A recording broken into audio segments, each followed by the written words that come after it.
everything's going well with you. You're taking care of yourselves and the ones you love, and you're having a better day than that fish. Go easy. Those are some awesome clouds. Hey guys, it's Mysopods and More with me. Happy Sunday, if it's still Sunday. I hope everything is going well with you and you're taking care of yourselves and the ones you love, and that the wind is not too much. It's my 2-week on, 2-week off post-kid decompression vent session. Always the moment I go and drop my girls off and come home, I bottom out and I hit this low point. And in fact, I want to take a moment. I'm going to share a few things. But I want to share that one of the things I like to do is when I talk to especially younger people or people who have not necessarily dealt with or have not had someone willing to communicate about depression, anxiety, all of that, what I try to do is, and this comes with a lot of experience. So the first aspect is I tell people, sometimes right now feels like the worst moment, the lowest moment, some moment you can't come back from, some moment that will kill you, some moment you wish that you would, it'd be easier if you were dead, whatever, all those things. This moment is the worst ever. I can't come back from this. It's going to crush me. This may sound dismissive, and it will. Now, you have gone through years, and your situation is unique, but what I'm getting at is, I have been through so many of those points, physically, mentally, emotionally, that I could not come back from. This is the worst, this is the lowest, and here I am 40 years later.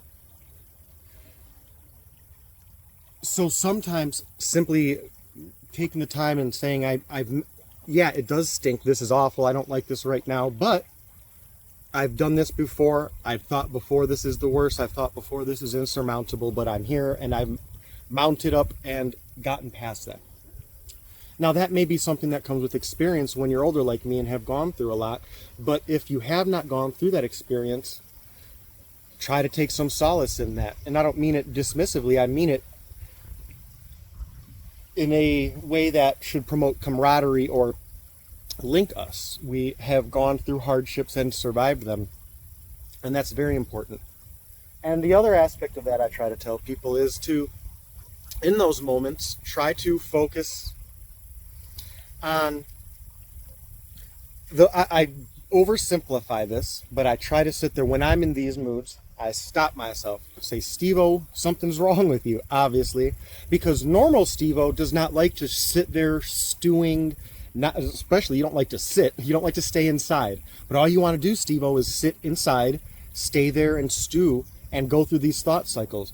What would Steve-O have done yesterday? What would Steve-O do tomorrow? What would Steve-O do in 5 hours, 10 hours from now when he's normal, for lack of better terms? Well, Steve-O, you know what you would be doing? You'd be out here. You'd be taking care of this stuff. You'd be taking care of your isopods, things like that. So what I'm getting at is, what I often do is when I realize I'm either there or approaching those or leading up to those, I literally kind of stop myself and just ask myself, what would I be doing right now? Because I know it wouldn't be this. It wouldn't be sitting here just thinking about, like they say, in that Suicidal Tendency song, I was thinking about nothing, but then again, I was thinking about everything, you know? I was in my room, and I was just like staring at the wall, thinking about everything. Then again, I was thinking about nothing. You got to get those thoughts out, and like I say, sometimes forcing yourself out into this. And even if I come out here and I'm still angry, I'm still ornery, I'm still frustrated, anxious, depressed, down, whatever, eventually I'm like, I'll see something and it will just, again, remove me from there. So I hope that helps. Now, the other thing I want to talk about is, before I talk about the big thing, because I do need your help, but I'm going to timestamp somewhere here or there or whatever, down below maybe, about this specific, because I don't want to get there yet, but I really need help. But I want to first vent about this week, these last 2 weeks, I should say. If you're not here for that, I'm sorry. With that, if you are here for Isopod and outdoor content and streaming, I apologize. These last 2 weeks have been brutal, but I'm not sorry.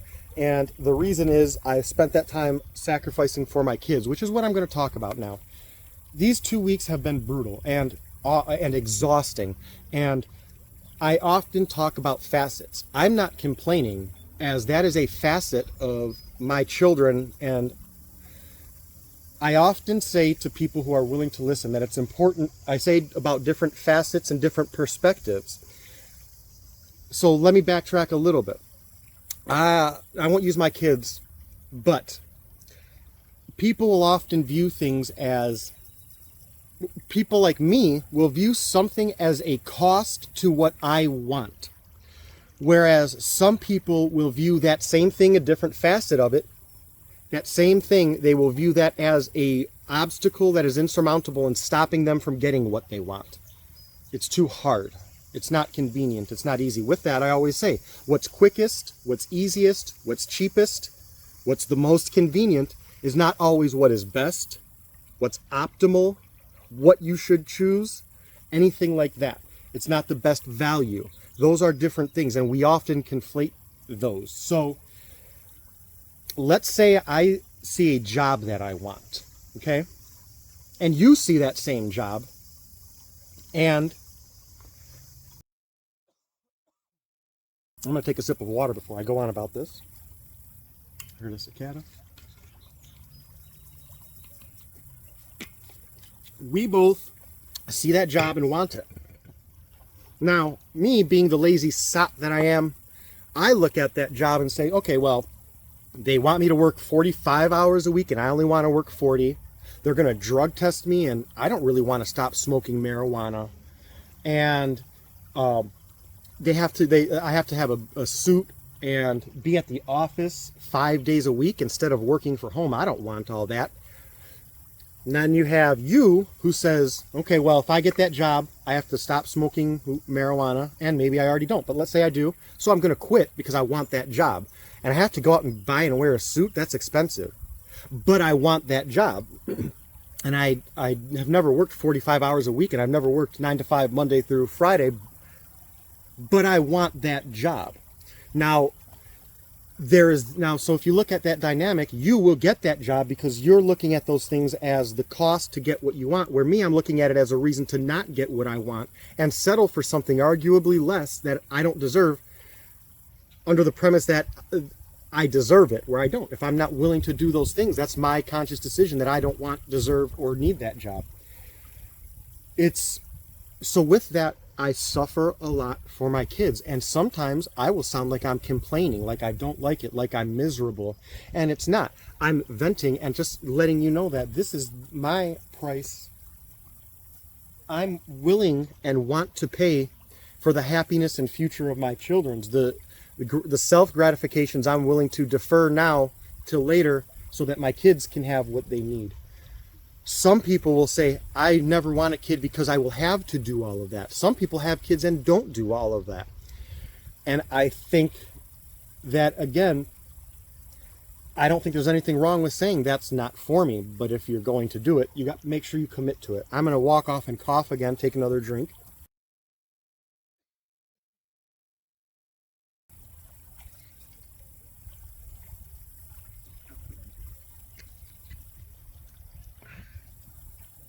And then I'm going to give, this is somewhat anecdotal, meaning this didn't happen, but days like this have happened, or I'm borrowing parts from one day to another, just to talk about what I mean, the things I go through. And again, this is not for pity. This is not so, oh, Steve, I feel so sorry for you. This is just, again, so people know what I go through, some of the things some people go through, and the things that I'm willing to suffer for my kids, and how, again, while it sounds like I'm complaining, I love it. I wish I could take on more for my kids. I wish my body was bigger. I wish my mind was stronger so I could do more. And I'm trying to get there, but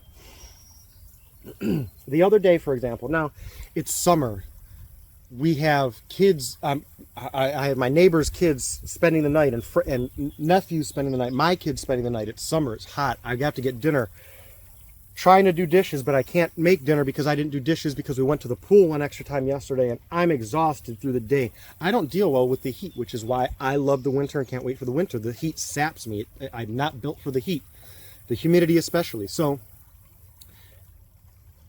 I am exhausted. Now, I have back conditions where if I sleep for 8 hours, I get about 3 hours of sleep, if that. My back is sore and I have anxiety. My main issue is my back. I have to constantly rotate between 3 positions every hour or so of sleeping. So I sleep on my back. I'll wake up because my back gets sore. Rotate to my left side. That will alleviate that part of my back, but then my hips will start to get sore, so I rotate to the other side to alleviate the hips. Then my back starts. It's just a cycle. Then my daughter comes in because she can't sleep and is having nightmares, and so I'm exhausted. And this is just one day, and I don't have the luxury, the option, or the privilege, or whatever you want to say, of going to another person and either saying, my friend, my spouse, my love, can you do this? I am just so tired right now.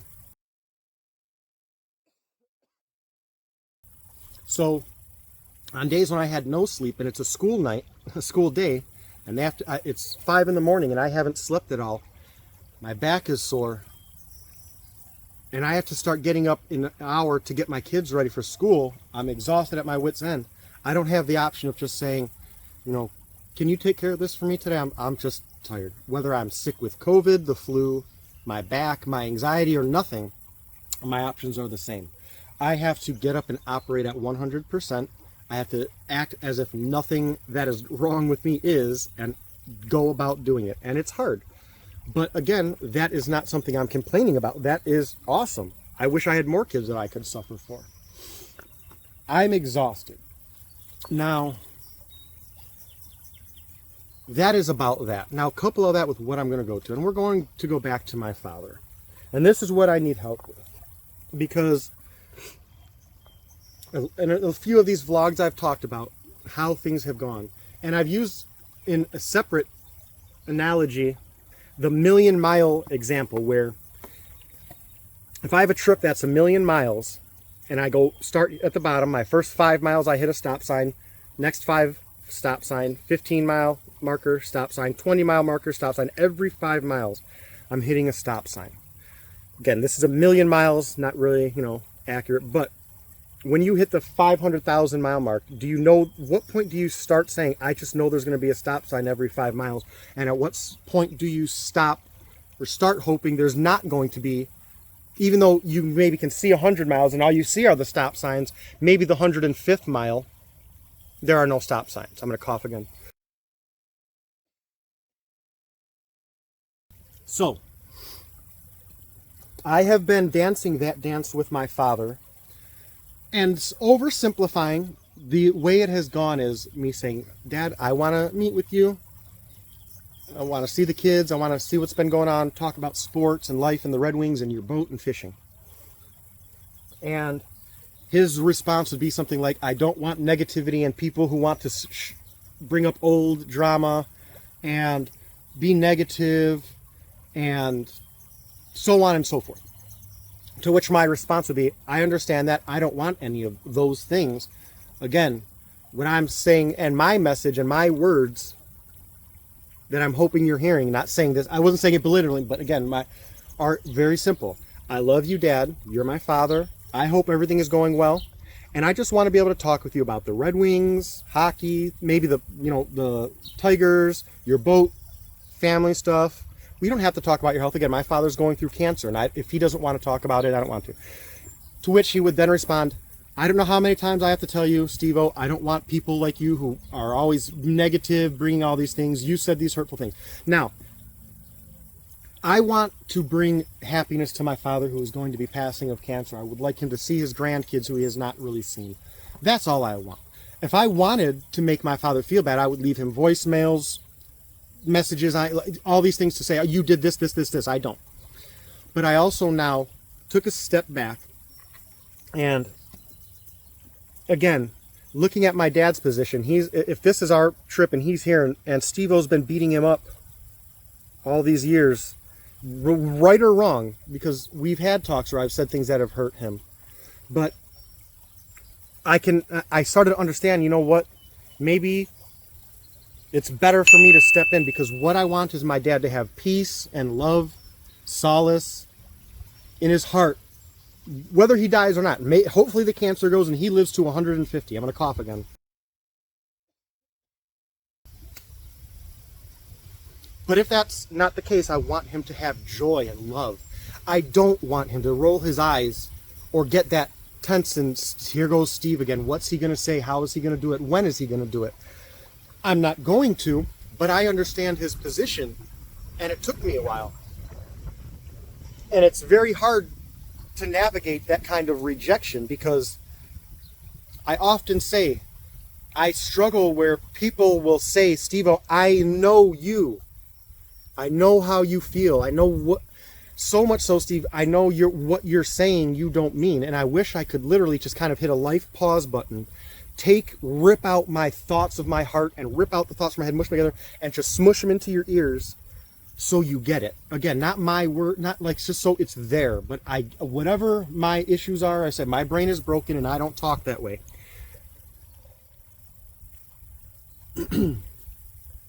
I sent him a message, and again, oversimplifying slightly, and saying, okay, Dad, you don't want to talk. That is the opposite of the decision I want. But I don't want to make you hurt. I don't want to cause you stress. The opposite is what I want. And if that, I'm going to cough again.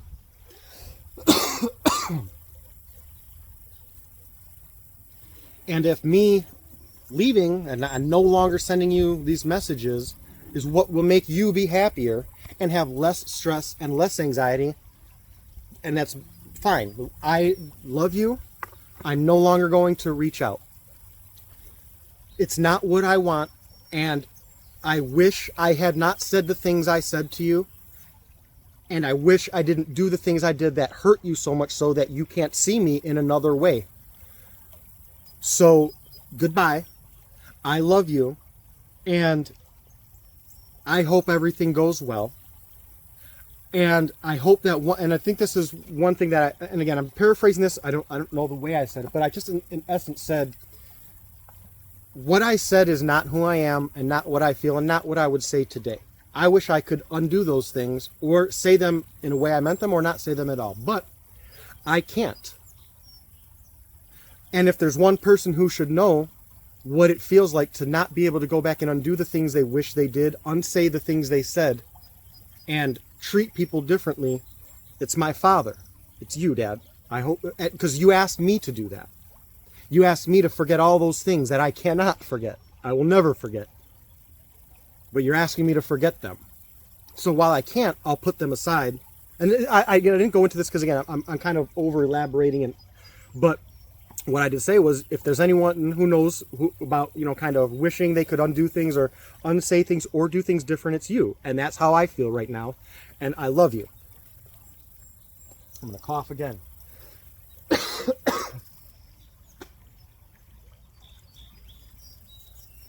I hope I'm not getting sick. But there's a weather advisory about like humidity and junk in the air. But now, it is amazing that, again, I'm outside of that 1,000,000-mile race of where is he gonna, can I know? I'm outside of that race. Sometimes the most liberating, freedom giving, enlightening experience you can do is walk away from something that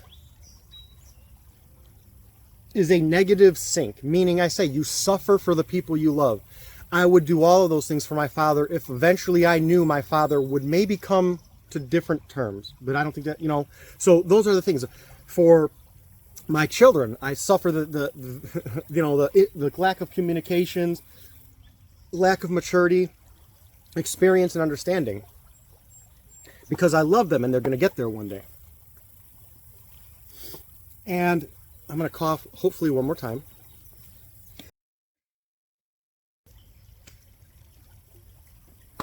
So, after that, it felt great. I mean, it was because I'm a confrontationalist, and I don't like things being left if I can help it. I sleep better with problems solved than thinking about them overnight and how I'm going to deal with them tomorrow and the next day.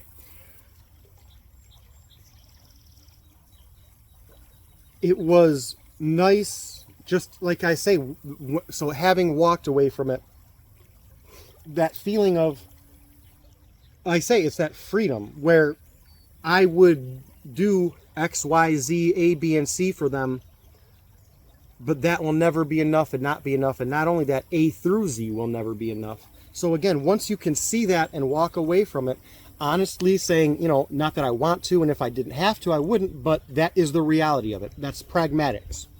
It is what it is. And again, it is awesome having that weight lifted. I didn't worry about it. Then my dad called me and left me a voicemail. Now, I saw it and I did not pick it up because in my mind, I'm expecting what I've been getting via text message, either in conversation or in the voicemail he's going to leave. So in fact, I only listened to a couple seconds of it and then saved it and stopped because it's not what I expected. It was my dad saying he wants to meet up and all this, which in a way, and this is where I want to be clear after I cough again.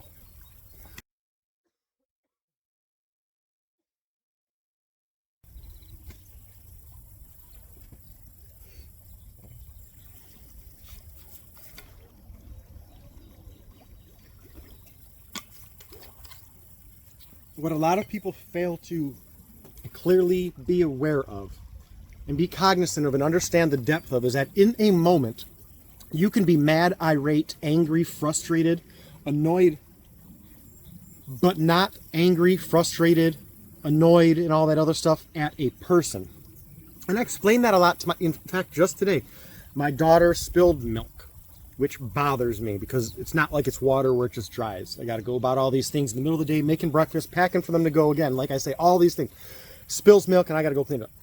And I explained to her, I'm very, very frustrated. I'm in the middle of cooking one thing for one daughter, getting stuff packed, cleaning, and because you were not paying attention, you spilled your milk. So what? It's not. But I'm mad now because I have to go and clean it. I have to stop and try not to burn this food. I'm incredibly not even angry or frustrated, but not at my daughter. She just spilled milk by accident, and so I'm very cosmically mad at how, again, in that million miles, I had to wait until I not only got close to the million miles, I got to that million miles and said, I'm done with this race. I'm not racing anymore. I'm not going to run in this race that you can't win. That when you get there, it's just extended and said, oh, you didn't do it right, run it again. You didn't do it right. You, do it right, do it again, do it over. And again, now, and it brings me back to now I have to navigate that. So now this is the part specifically where I need help. And this is where things get very convoluted, so I hope this makes sense and this context helps. My father and I are very estranged. He and I had a lot of issues in the past. Now, and I'm going to bring, not that I like to do this, but a personal and real life example after I cough again. My brother,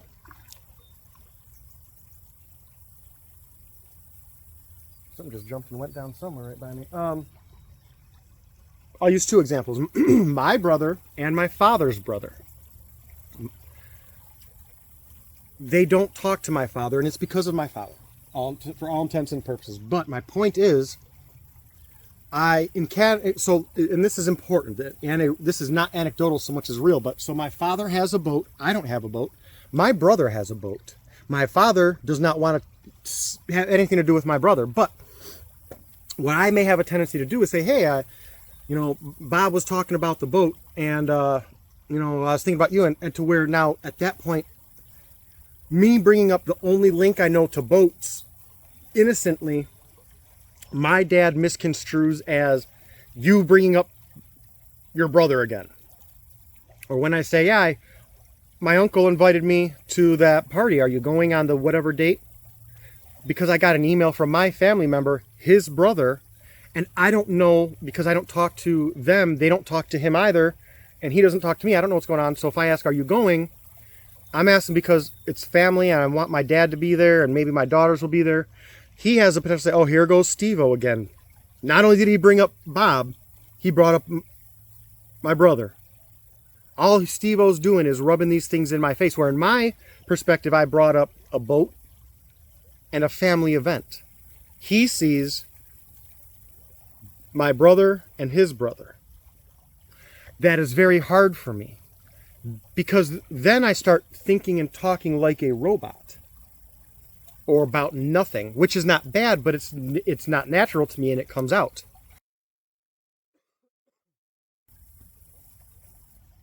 Similarly, my sister had her baptism that I kind of posted about on here. He turned his back on me at that event, didn't talk to me. If I just say, yeah, hey, what'd you think of the baptism? It was really nice, got to see some people. Steve-O, there you go, bringing up more things about blah, blah, blah. And me, I'm like, no, I'm bringing up your daughter's baptism.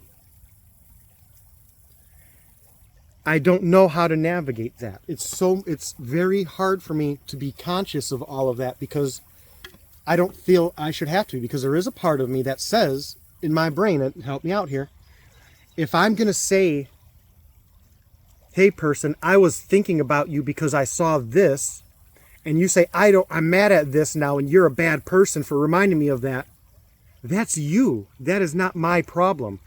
You need to deal with that. So I don't care. Now, I didn't want to bring it to that. I don't want to remind it. I didn't even know it did. And I'm willing to help you navigate that. But at the same time, that's you, not me. And it's hard to be aware of it and then navigate the trade-off. Sorry about that. The trade-offs of that. And I don't want, again, to set my father up to punch him in the gut, slap him in the face, send him back saying, I knew I should not have trusted Steve-O. I knew he would do this. But I'm not doing anything. And it's so difficult for me. If I bring up, as a kid, I don't know how he takes that. If I bring up the fact that I was in the Marines and he never cared. If I bring up high school and he didn't go to my graduation. If I talk about my friends that were never around because he was never, I don't know how to do this. And that is the toughest thing, because again, if I didn't care, or even worse, if I wanted to cause my dad strife and harm, that would be so easy. It is easy. And I don't, like I say, I don't know how much of this is something I can navigate with my awareness and trying to think these things out in advance, versus how much of it is just, no matter what I say, he's going to do that at some point. And I don't know. I don't want to go in there like that. But again, going in there ignorant and just running off at my mouth about people and family and friends could negatively affect him. I don't know how to, and the other thing is, and I'm going to cough again,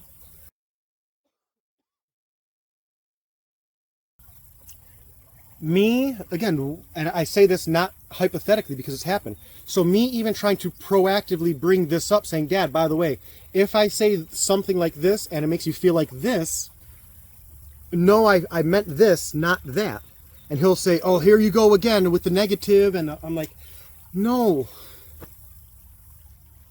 those are not what I'm saying. You're hearing something I'm not saying and getting mad at me for it and expecting me then to defend that position I don't have while ignoring the position I do. It is so frustrating for me. I'm almost happier, was happier before, when he, that in that gap between that message and him calling me back. I don't know what to do. He called yesterday while I was out with the kids and our neighbor, and I just had a short conversation, and this is where now we're going to be getting together on Tuesday. And I don't know what to expect. I don't, again, I'm like I say, I'm worried to cause him harm. I'm not worried about not speaking to my dad anymore. I've gone the majority of my life with that. I say this is not, I'm not saying it's not about me, because that would be a lie. But it is about him. Like, the me is just the byproduct or necessity by me being in the picture and me being his son, but I don't know how, and that's what bothers me. I feel like I know how to do that, just not with him. And maybe I don't. Maybe I'm wrong about that in general. This is, like I say, where where social isolation, lack of social feedback really starts to take its toll, because I don't know. I don't have anybody, like I say, I'm talking to a camera right now, and I may get some responses from you. I don't have anyone to sit there and say, let's sit down and talk about this, and hey, can I get, again, not only do I don't only need an answer, I don't only need to think it out, but I sometimes just need someone to hear this and hear myself say it. But yeah, it's someone saying, hey, maybe do this or don't do that, or wow, your wheels are spinning for no reason, Steve. Just be natural. Again, I don't know if I should have the attitude to walk in there and just say, I'm going to be me, and if he walks out mad, that's him. Or should I, I don't mind catering to people. I don't like that word. I like to use the word suffer. I do love my father. It's in a very atypical and hard to understand way, and I don't love him like I would say a normal person would normally love their father. But I do have love for my father. That's what I want him to know. It's like I say, and even that is what worries. It's not that I don't know. It's even if I take this time to think, say, Steve, okay, don't say this, but say this. And then, okay, well, that part, tone that part down and tweak that, and that part reel back. It sounded a little bit offensive and accusatory here. None of that matters. None of that matters. And that is the sad, I don't know if it's so much the truth as a constant. And I don't mean constant is not always. It's just, it's expected. I don't know what to do. And I don't want to be the one sabotaging the ship, so to speak, with my own negativity, or what's the term they use? There's a psychological term. I should know it. I'm pretty mad at myself for now, but where you basically are you are so hyper focused on the negative or the problem that you embellish it, embody it, or become it, and all that. So I don't know.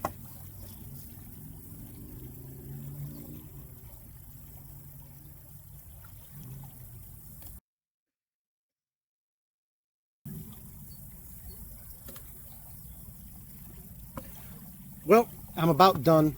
And again, if you made it this far, thanks. I hope you can see, like I say, it's amazing how this can help me, make me feel positive. It is one of those where at the same time I kind of kick myself, because I'm like, man, it would be nice to have a human being to talk to.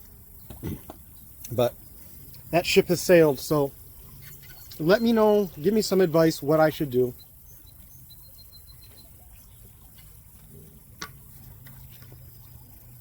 I hope everything is going well with you. You're taking care of yourselves and the ones you love. I'm going to go check the snakes and head in.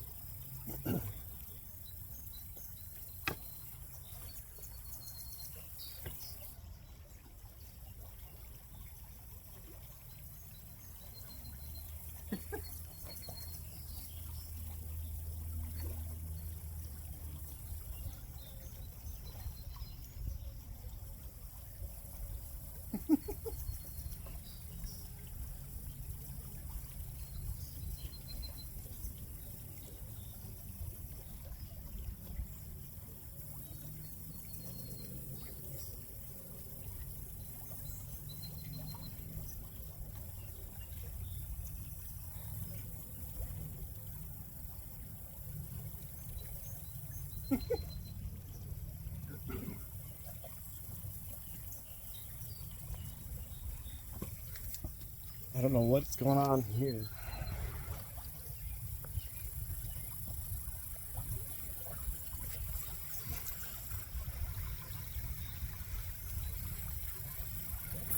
So, there's a lot of glare. Let's see if I can zoom past it. So, I thought that was a gum wrapper. There we go. Thought that was a gum wrapper, but it's a fish. And something is kind of holding it. So I don't know if it's a turtle or a snake or a frog or something, but something's down there holding that dead fish in place. Alright, I hope everything's going well with you. You're taking care of yourselves and the ones you love, and you're having a better day than that fish. Go easy.